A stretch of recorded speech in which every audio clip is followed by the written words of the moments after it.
পিয়াশিস ওয়ার্ল্ডে সবাইকে স্বাগত। আজ বানাবো আলুর চাটনি।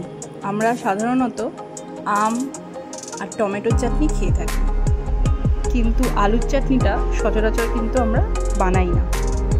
এটা দেখতে এবং খেতে দুটোই কিন্তু একদম আনারসের মতন হয়। প্রথমে দুটো আলু এরমভাবে গ্রেট করে নিতে হবে, ধুয়ে তারপর খোসা ছাড়িয়ে গ্রেট করে নিতে হবে। তারপর গ্রেট করার পর আবার এক দুবার ভালো করে ধুয়ে নিতে হবে।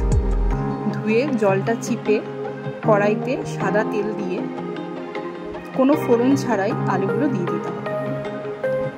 গ্রেট করা আলুটা দিয়ে দেওয়ার পর ভালো করে একটু নেড়ে তার মধ্যে স্বাদ মতো লবণ দিয়ে আবার একটু নাড়তে হবে। হলুদ দেওয়ার প্রয়োজন নেই, কারণ চাটনিটা মোটামুটি সাদা সাদাই হয় দেখতে। ভালো করে নেড়ে এর মধ্যে চিনিও দেওয়া যায়, গুঁড়ও দেওয়া যায়। আমি কিন্তু আখের গুড় দিয়ে করেছি, যার জন্য একটু দেখতে লাল লাল হয়েছে। চিনি দিলে সাদা সাদাই হয় দেখতে। ভালো করে আখের গুড় দিয়ে একটু নেড়ে জল দিয়ে একটু ফুটিয়ে নিতে হবে। মোটামুটি 5-6 মিনিট ফুটে গেলে একটা গোটা পাতিলেবুর রস দিয়ে দিতে হবে। পাতিলেবুর রসটা দিলে আলুর যে গন্ধ সেটা কিন্তু চলে যাবে এবং খেতে অবিকল কিন্তু পাইনাপেল চাটনির মতোই লাগে। দেখলে কিন্তু বোঝা যাবে না, কাউকে না বললে কেউ ধরতেই পারবে না যেটা আলুর চাটনি।